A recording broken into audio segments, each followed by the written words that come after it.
recording. And with that, I want to welcome everyone to the 2020 Glunz Tasting Hall. This afternoon, we have our second presentation by Union Wine Company. With us from Union Wine Company, we have Meredith McGough. Meredith is the production winemaker, and it is fantastic to have you with us, Meredith. Ryan's fun, but you know, I don't know, he not getting out from behind that chair was hopefully we'll be able to experience a little bit more. But thank you for joining us today. Happy to be here. Thanks for having me. Absolutely. And I am going to go ahead and do one of our typical startup here with a, let's see. And of course I had it all set up and had to jump into a quick change up here. And so let me get rid of this thing. Give me 1 second, a little technical difficulty here. All right, and we are gonna jump into our beautiful view of Google Earth. I was editing the video earlier from Ryan's presentation and jumped off of that. So let me go ahead and share with everyone that screen. I love technical difficulties. There we go. All right, everybody recognizes that view, of course. Patrizio, I'm not sure if you recognize that view. Just kidding. Not sure. All right, so let's go ahead and get started. Here we are in beautiful sunny Chicago. We have beautiful 76 degrees, and we'll be taking off here to head to the left coast. And here we are in beautiful Oregon, which I wish was that clear today, or hopefully it is that clear today. And then getting there. Awesome. We'll shoot over here and take an overview of the Willamette Valley up in the west, northwest corner there. And then we have Union Wine, the Chehala Mountains. So cool shot here, as you can kind of see the bottom edge of that shoehorn is the word I'm looking for. That the Chehala Mountain kind of just cradles right along. And then we'll sneak right in. Ryan got quite a kick out of this. I guess you can see the marketing director sitting on the phone on the stairs there at the entrance of the Union Wine entrance there. Open all the screens for him. So that's fun, but I'll go ahead and stop sharing there. And Meredith, welcome. Hey, thanks. I liked that view of Mountain Hood. We haven't been able to see Mountain Hood very clearly for the last week or so, but after a couple of days of rain, we're starting to be able to see it off in the distance again through the smoke. Excellent. Well, we hope that clears up. And you know, the sun was definitely coming down on Ryan's eyes earlier today. So. Oh yeah, a couple days of rain and the air quality index is back to somewhere within the normal range, and the sun's back out for the last day of summer, so looking good out there. Excellent, fantastic. Well, thank you so much for joining us today, and Patrizio, thank you for organizing all this. We have with us, if anybody, Mike Miller and Craig, if you guys can just show the bottles that you were given that set. I don't happen to have any in front of me, so I can't show that off. And I'll go ahead and spotlight Craig there. Beautifully set those up. Thank you, sir. And so, yeah, that's perfect. So we've got all of the individual wines there that are, there are, I think, 5 sets. That's fine, that's fine. 6 of them, look at that, Mr. Miller. Thank you. Thanks, Craig. Oh, and I think you might be muted there, Meredith. And there you go. So, so everybody has in front of them 6 bottles. We got the 5 individual bottles that we broke down in 2-ounce bottles and got those out to everybody. So we'll, as soon as we're into the main section, we'll go ahead and you instruct us how you want to run through and taste those. But I think you're going to give us a little bit of background on on the winery, and then maybe even sneak out as production winemaker. You're in charge of all the fun at harvest, including nothing doing with harvest except emptying the tanks. This is true. Yep. So, well, starting with Union Wine Company, Ryan, who was on earlier, our founder, started Union back in 2005 when he was still working at Rex Hill down the street from us. And actually, Kings Ridge, the brand that we're going to be tasting today, was the very beginning of Union Wine Company. And when he purchased it, it was more of an Oregon appellated label, and is now Willamette Valley appellation. So he sort of, as he was growing up in the Oregon dearth of affordable Oregon Pinot Noirs, and Willamette Valley Pinot Noirs in particular. So he wanted to, my role as production winemaker entails finishing wines during harvest. I'm over at the winery as much as I can be this season in particular because of everything that's been going on in the world in 2020. Our packaging season has gone a little long. We're still playing a bit of catch up from the month or so we were closed in March into April. So we're still canning and bottling away over here and doing our part in harvest, trying to get tanks empty so that so we can fill them up again with the 2020 grapes. So we thought we'd give you a little tour of the packaging facility. Today we're canning Underwood Bubbles on our line. So if we're all set to do that, or unless anyone has any questions first, I thought we could go and take a little walk around the floor. Fantastic. I don't see any questions in the chat area. Can you hear me, Meredith? All right. Yep, I sure can. Okay, great. In that case, I'm gonna mask up. Okay. We just had a little technical difficulty again on this side. I lost all the sound. So sorry if I missed anything there. But let's go. No worries. All right, sounds good. I'm going to mask up since I'm going out on the floor with everybody, and but I'll be here in your ear. I'm going to turn the camera around. All right, great.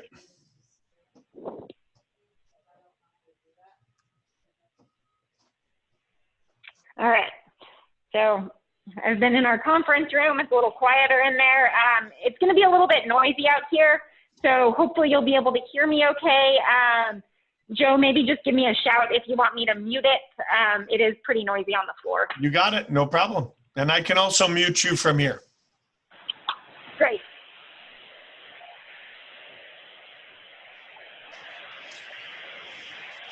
So these are our tanks. We have 4 10,000-gallon tanks here.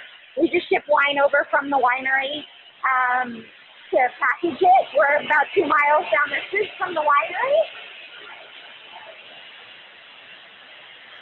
And we're going straight to the fun part. This is the can filler. For carbonated products, we can run 150 cans per minute. It has 24 heads.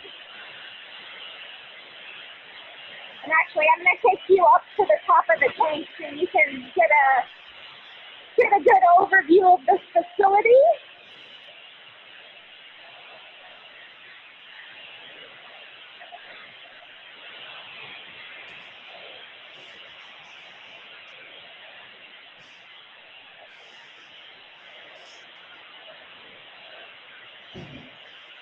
So a lot of stainless steel. A lot of stainless steel in here, for sure. If you can see it, there are cans going across on that cable conveyor from right to left. The piece of equipment on the right is called the depalletizer.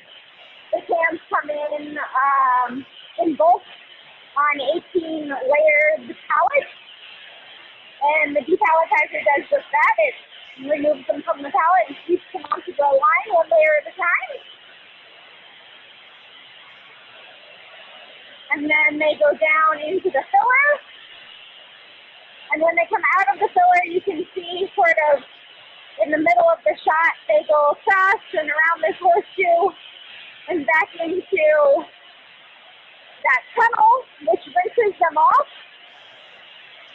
Canning, unlike bottling, is a bit of a messy process since the neck is so much wider, so they have to be well rinsed, as well as warmed up a little bit so that we don't see condensation on the outside of the can, which would damage the box and thus damage the can.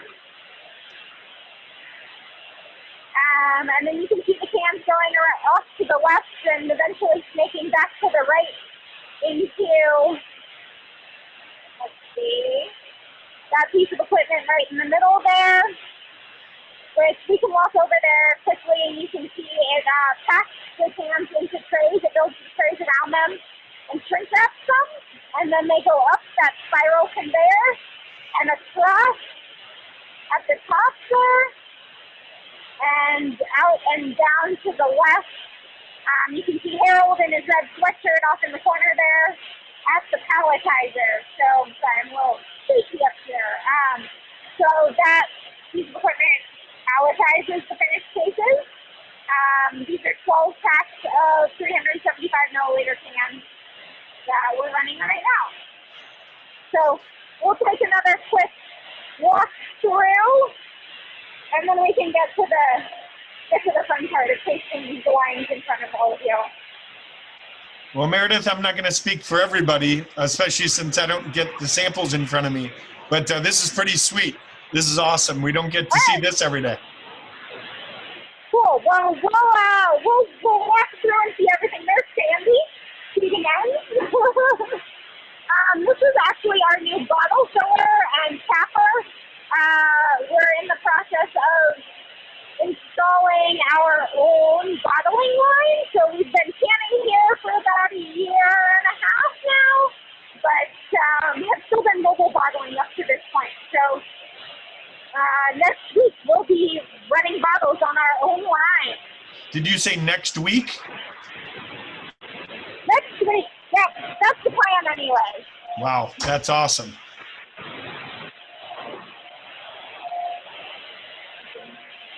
Pretty loud over here, but that's the rinsing/warming tunnel. It's actually a pasteurization tunnel, but we don't use it for that purpose.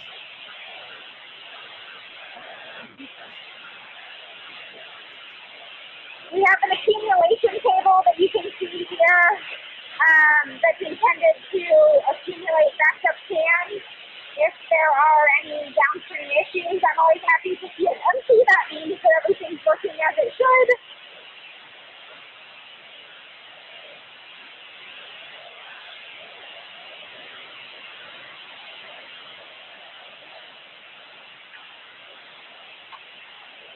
And then here are the cans going into the carton erector shrink wrapper.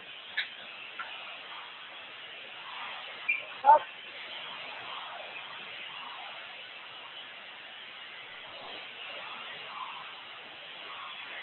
So you can see in here the trays are being built around the cans.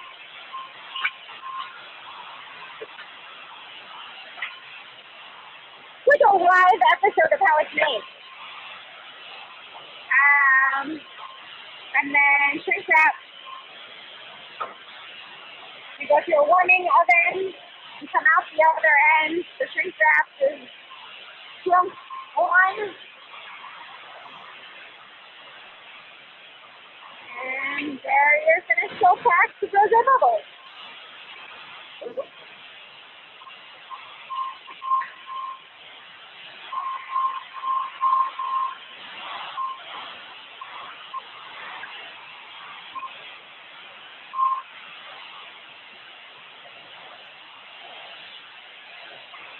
I'll just do a full loop back to the computer there. Let's see, here's the beginning of the line, the depalletizer that goes through those full pallets of empty cans. Part of our warehouse.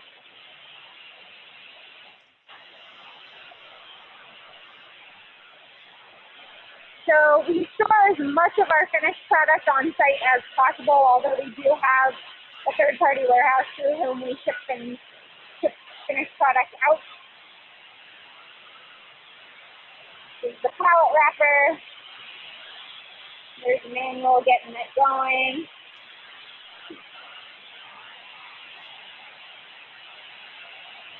Don't show that to our warehouse guys. They'd get very jealous. Yeah, it's much faster. That's so exciting than doing it by hand. Well, when you're putting out 60 pallets a day, people start to get busy wrapping them by hand. Absolutely.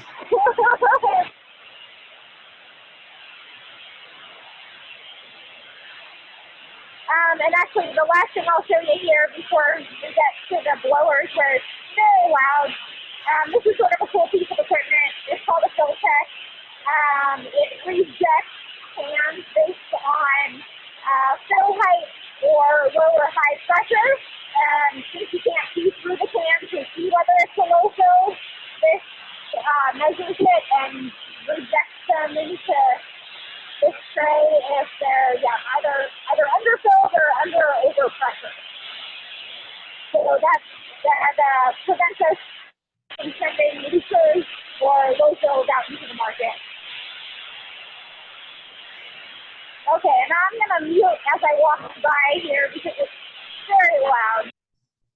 Well, that's fantastic. I'm guessing that a number of you guys have seen production facilities before, but that is pretty spectacular. Union Wine Company is obviously one of the first adapters into the can program, but they had always had their wines canned off site at one of the many canning locations. And Meredith, you correct me if I'm wrong, but I think you guys actually had your canning being done in California. And then just brought it up, last year? Yep, yeah, so we had our canning done at Barney, which is a 7-Up facility in Modesto, California. So we were tankering wine all the way down there to have it canned. And we commissioned the canning line, I guess, November of 2018. So it's been running for almost 2 years now. It's so funny, since March, it doesn't feel like it's been anywhere near any time. So I'm going to be a year off for the rest of my life, I think. Yeah, somehow we've just lost these last 6 months. I don't know where they went into the Fantastic. Well, that was awesome. That was very, very cool. I absolutely love it. I got to sneak through there with Ryan back in 2018, where they were just putting the components together for that the canning line, and wow, there's a lot of components to that, and it has come a long way for sure. But very cool to walk through there with you. Thank you for that. Yeah, my pleasure. I mean, when I said I had never considered running a packaging line, it sounded like the last thing I wanted to do, but it's been really fun. It's pretty fascinating stuff. It's definitely a whole nother segment of winemaking, that's for sure. Absolutely. Yeah, I think winemakers typically dread the couple weeks a year of bottling, although it's, one of the most important steps. We've worked so hard to get the wine to this point, to put it in the bottle or can. If I ever end up in a winemaking job where I'm not packaging all year long, it'll be a little bit easier. I'm used to it now. It's no problem. That's awesome. Well, we're very, very excited at how good you've become at it, because we all depend on it. So let's go ahead, and should we walk through your slides and start tasting some wine? Yeah, let's do it. I'm actually going to switch back to the computer here, I think. Okay. So give me just a moment. I'm going to sign off on my phone. You got it.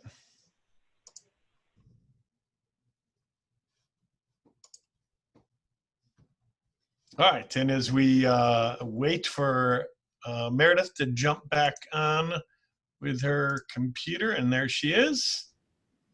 All right. Hello again. That was awesome. No, it was fantastic. Thank you so much for doing that. I know. Oh, yeah, pleasure. Thing to do. And as Ryan was saying this morning, you are a very busy woman. Well, between packaging and harvest, there's a bit going on here. I'd rather be busy than bored. Yes, that's true. Okay. Well, so I think if that works for you, I'm going to start this slideshow so that we can get into the Kings Ridge components. Great.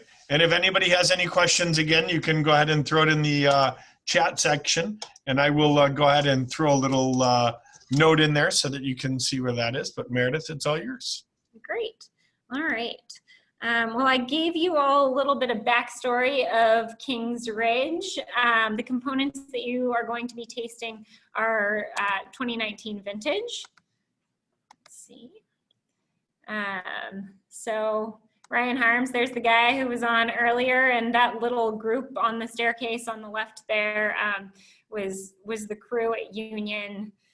Gosh, probably 5 years ago. We've grown to a company of almost 40 people at this point, including the sales team that includes Patrizio, spread across the country. Let's see here. There's JP and Mosley, who sadly is no longer with us, but he was an excellent mascot. Mosley the dog. JP is our director of winemaking, and my boss, he's been here since 2013, I guess, at this point. So he's been here for a lot of the growth that the company's experienced, and has been a fearless leader throughout all of it. He grew up in a wine family in Louisiana, and worked subsequently in California for quite some time, went to school in Australia. He's an excellent winemaker and a generally great guy. Let's see. The Willamette Valley, which you saw from overhead at the start of this. Let's see. Oh, yep, and there's the arrow pointing at Union Wine Company. So, hey, Jenna. Oops, got my radio on. Okay, so these are the various Willamette Valley AVAs. Until some of the more recent ones were added, we could boast that every AVA in the Willamette Valley was represented in Kings Ridge. The Van Duzer corridor is not represented. However, all of these others are in, depending on the season. So one of the really cool things about making the Kings Ridge that I think a lot of Oregon winemakers and Pinot Noir winemakers in general don't get to do is blending, which is, I've made Bordeaux style wines for the first part of my career, and really enjoy the facet of winemaking that is blending, because we get to really use our palates and fill in gaps where they exist. And in the case of Kings Ridge, because Oregon Pinot Noir is so very much about vintage, and we see so much vintage variation, it really allows us to make the best wine possible in any given vintage. So we can highlight some of these different AVAs and sub-AVAs depending upon how they've performed in that vintage, which is kind of cool. Let's see. So we will start with, I think we're starting with Beacon Hill Vineyard. Nope, Bald Peak. We'll start with Bald Peak Vineyard. Bald Peak is, I was just out there on Saturday. It's planted at 800 feet, which is, or once was, considered pretty high elevation for Oregon. We're now planting up to 1,100, 1,200 feet here. But the higher elevation sites tend to be a bit cooler. This vineyard is planted on laurelwood soil, which is one of the, makes up a pretty small portion of the soils within the Willamette Valley, and tends to produce some more complex and aromatically interesting wines. So this vineyard, it says is Clone 115 own rooted, and then there's also a newer planting that's planted on, that is planted on rootstock. And then there's a tiny bit of Riesling on this site as well, which I'm quite fond of. So this site, well, I'll let you all open your bottles and taste for yourselves. I think it tends to produce some really pretty and elegant wines. So we were just talking about the fact that the Laurelwood is the one of the newest AVAs just as of June. Yes, that's true. There are so many new AVAs. Well, and as I was saying, we used to be able to boast that Kings Ridge is comprised of wines from every AVA, but as we keep adding AVAs within the Willamette Valley, we can't keep up. Yeah, and we got Laurelwood covered. We got Laurelwood covered, although I'm not sure that Bald Peak actually even falls within those bounds. I'm gonna have to fact check that one. Okay. When we get off. But the soil profile is similar to that of the Laurelwood AVA. It is. Yep. Absolutely. I think Ryan had mentioned the same thing this morning, that it was the soils were there, but it wasn't. It was just outside of that AVA. I think because of the height of the vineyard. Yeah, and I'm not sure that, I think that it is perhaps like just one of the roads that this vineyard is off of Kings Grade, I think is the dividing line between the Laurelwood AVA and the rest of the Chehalem Mountains. Gotcha.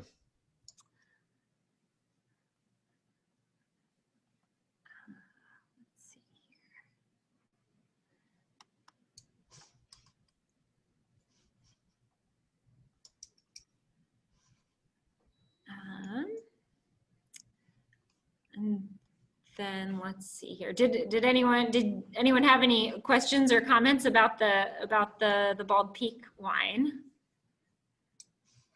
And please feel free to unmute yourself if you have a comment or a question there. All right, well, moving right along then. So the Hill Carlton AVA, we don't work with a ton of sites in the Hill Carlton AVA. It's one of the most westernmost AVAs in the Willamette Valley. I have worked with fruit in previous roles from Hill Carlton. It's not quite as covered in grapevines as much of the valley, and it tends to get some additional Pacific influence compared with some of the more inland areas. Typically marine sedimentary soil.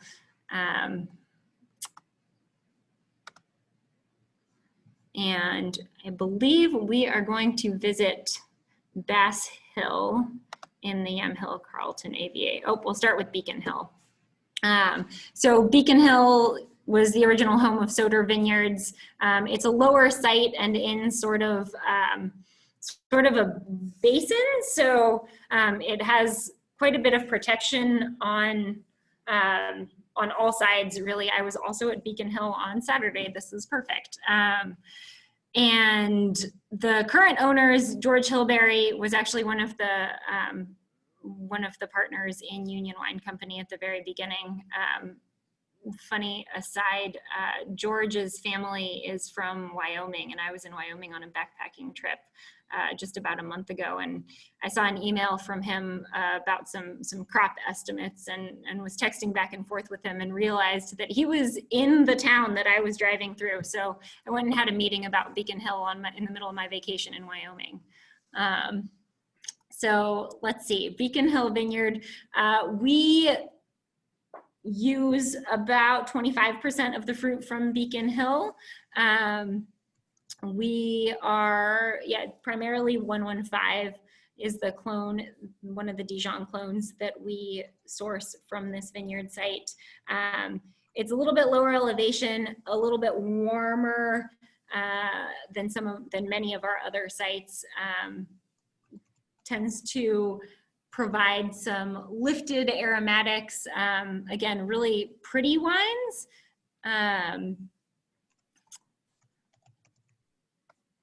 Have you all had a chance to taste that one yet? I think that the 2019 in particular is very, floral. There's lots of raspberry. It's a really pretty wine.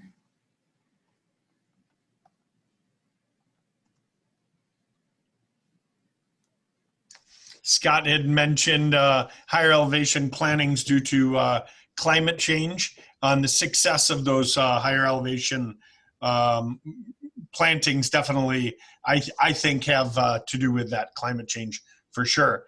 And I think Scott is joking to a degree. Will Cab show up there in 40-ish years? Oh, I don't think it's a joke. I mean, honestly, there are a few sites here where Cab Franc is grown. So there are already some Bordeaux varieties being planted here. And they don't perform well in our cooler vintages. 2011, for instance, we saw a lot of big red vineyards struggle to ripen their fruit, but in some of the warmer vintages, they do really well. So I don't know that it's that far off. So one of the other questions we had was asking if all the vineyards are vinified the same way.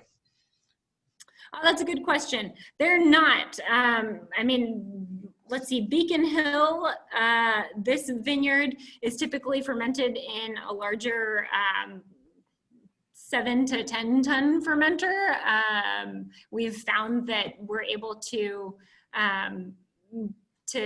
get a more delicate and elegant wine from it. Let's see, the Bass Hill, Bald Peak rather, which we just tasted, is typically fermented in smaller 1 to 2 ton fermenters. We will, depending on the vintage, throw in a little bit of whole cluster there. Bald Peak especially, which was the first that we tasted, is surrounded by trees. So we tend to see a little bit of bird damage, which can make those ferments a little more susceptible to volatility if we're trying to do whole cluster. So it really depends on the vintage there. And I'll try to, when we move on to the next, I'll talk a little bit about the way that we tend to ferment those individual vineyards as well. Awesome. Good question. All right. Let's see here. Oh, in Beacon Hill, this is interesting, that we typically are also harvesting it at a little bit lower bricks. So 22.2 bricks is probably on the low side of what we would typically bring Pinot Noir in at for the Kings Ridge. Because it's at a lower elevation and is a little bit warmer, tends to go a little bit too far on the ripeness spectrum quickly. If we don't catch it, we prefer to retain a little bit of acidity to obtain some of that elegance and balance that I was mentioning earlier. Ribbon Ridge, so a very heavily planted sub-AVA within the Chehalem Mountains. It is, I think it's sort of a polarizing sub-AVA for Oregon winemakers. I know Ryan loves it. It is not, it doesn't tend to be my favorite just because it's a little more generous. I tend to prefer wines a little more on the elegant side. I think for a really long time, when we were seeing more regularly cool vintages in Oregon, there was a tendency to chase riper sites, and Ribbon Ridge is one of those sub-AVAs that can provide that.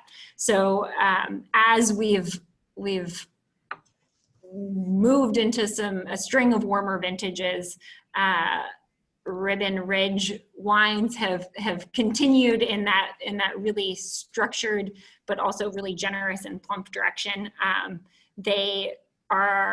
These are wines that I tend to prefer in cooler vintages. In warmer vintages, they get a little bit big for my liking, but again, the benefit of blending, they bring a lot of weight to the Kings Ridge blend with those sedimentary soils as well.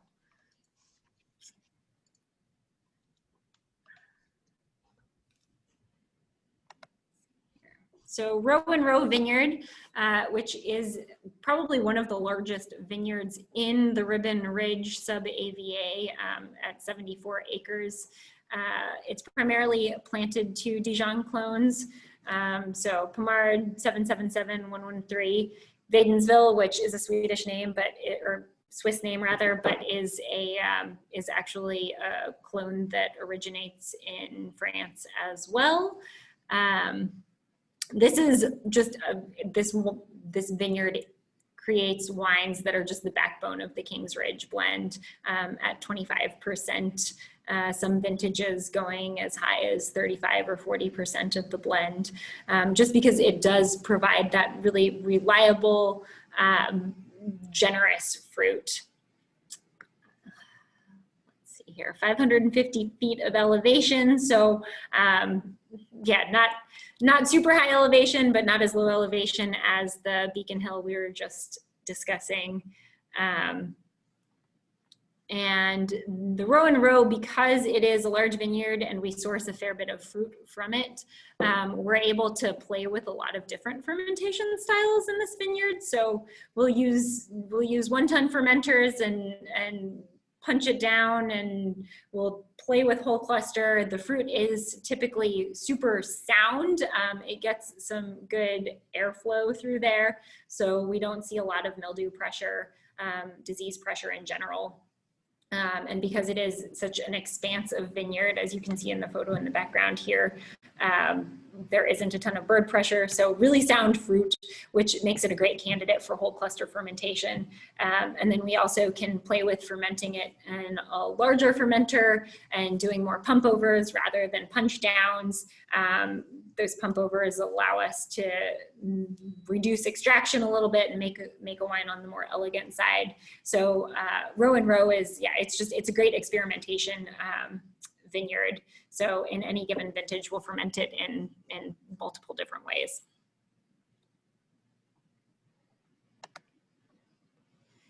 Looney Vineyard, which is also in the Ribbon Ridge sub-AVA, was actually a vineyard that was previously under the purview of Archery Summit.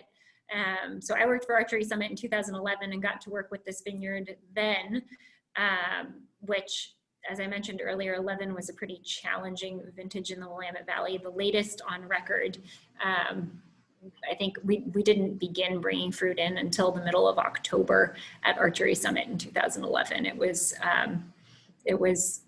a very late year. Well, that's nerve-wracking. Absolutely. Well, and that was actually the first vintage that I'm originally from the Northwest, and I had been in California. I moved back to Oregon in 2011 and thought, what am I doing? This is not the kind of winemaking I'm used to. But it has produced some wines of exceeding longevity and beauty and elegance. The acid that was retained in some of those wines allows it to age so beautifully. But Looney Vineyard was always sort of known as a problem child at Archery Summit because of its location. It tends to create some wines that we'll call rustic. We leased it at Union. We've leased it for, I think, 3 years now, and through farming practices have really managed to rein in some of those tannins. They're still there, but we can turn it into a much more approachable wine at this point than when it first came to us. So it's let's see, southeast facing, whereas row and row gets a little bit more of the afternoon sun. It's a little bit more, has some more Western exposure. So Looney tends to be, a little more rustic, as I said, some challenging vineyard to work with, but again, the beauty of blending, it brings some nice structure to the finished blend. So 8% of the 2019 Kings Ridge.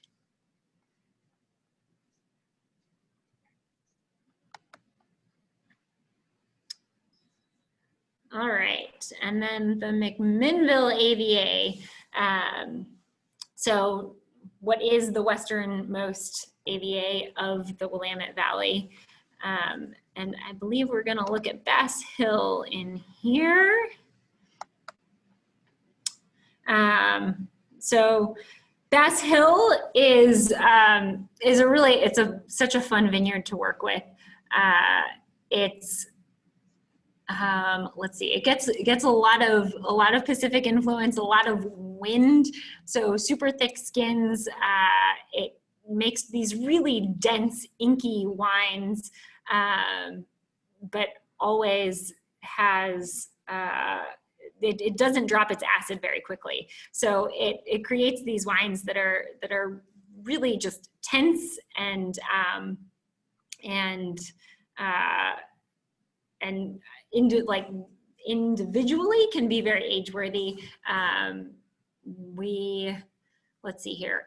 Amity Vineyards used to have this lease and I think let it go for a little while. Cheney Vadrine, who is our winemaker, another one of our winemakers, has always been very fond of this vineyard and sort of sought out the contract and brought it back into the fold after Union purchased Amity. So Bass Hill often is made into a single vineyard under the Amity Vineyards label, and a little bit of it often finds its way into the Kings Ridge blend. And there's that Wadensville clone, so another Dijon clone, but with the Swiss name.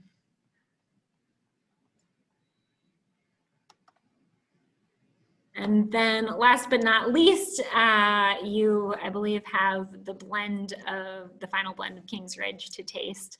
And hopefully you can taste all those components in the Kings Ridge. And obviously the 2019 is not bottled yet, or at least not released yet. And you'd be the person to know that. But we are tasting the 2018 vintage, as was completely put together. Yep, absolutely. Yeah, and the 2018 vintage, I mean, you've been tasting through the 2019 components, which for a little bit of context, 2019 was a somewhat cooler vintage. 2018 was quite warm. So hopefully you can see some of the same threads there, but keep that in mind as you're tasting the 2018. So one thing that was definitely brought up in the earlier session is the unbelievable value when you look at all of these single vineyard amazing plantings, all of which generously boast a $40 plus price tag per bottle. And then you look at a product, an item like Kings Ridge, and even way back in the day when Ryan first started working with the label, and the label might not have looked as pretty as it does now. I forgot to ask him this morning to rehash the reason behind the chess pieces. But I remember giving him a hard time with Justin was calling on us, and he's like, yeah, don't bring that up, please. Yeah, there's been quite the evolution of label design for Kings Ridge, but I think it's landed in a good place. I like this design. Hopefully it sells well for you. It does sell very well, and it is a fantastic package, especially from where it's come. Yeah, and so we talked a little bit about the fermentation of each of those individual vineyards, but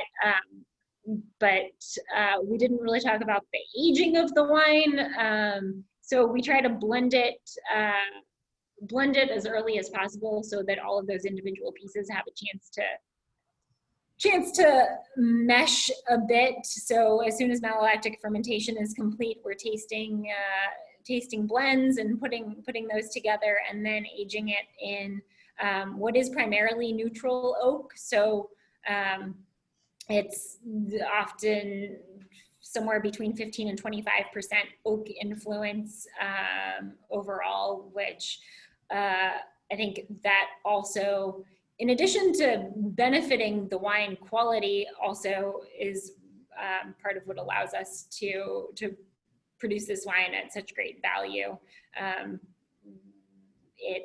The oak is there to support the fruit rather than, than put makeup on it and cover it up. So it is a relatively low oaked wine.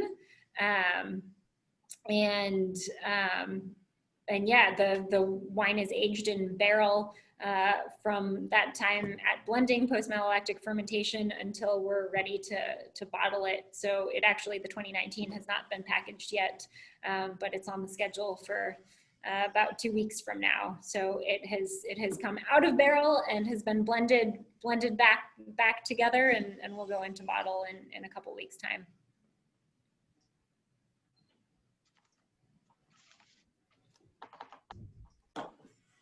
Seeing if there's any questions there. And at this point, if people have any comments or want to discuss the differences between the different vineyards, please feel free to unmute yourself and bring it up the conversation to the group. Joe, I got a question. Go for it. I'm curious if after blending, once you've blended, how long are the wines, how long is the wine left to sort of gather before it gets bottled? That's a good question. In this case, it will have been about 6 weeks by the time we put it in bottle. So we're trying to bring it out of barrel when it's had the right amount of time in barrel. So we're tasting it when it's in barrel as well.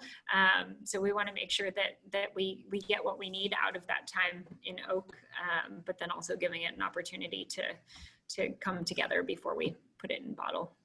And then I'm assuming stainless steel, based on the production facility that I was looking at. And what temperature is that kept at then? You mean in the intervening time between when we bring it out of barrel and package it? Correct. So about 55. Temperature controlled, jacketed. Yeah, they're all temperature controlled, glycol, heating, chilling on all of them. So it's stored during that time at about 55 degrees, and we end up packaging it at about 60.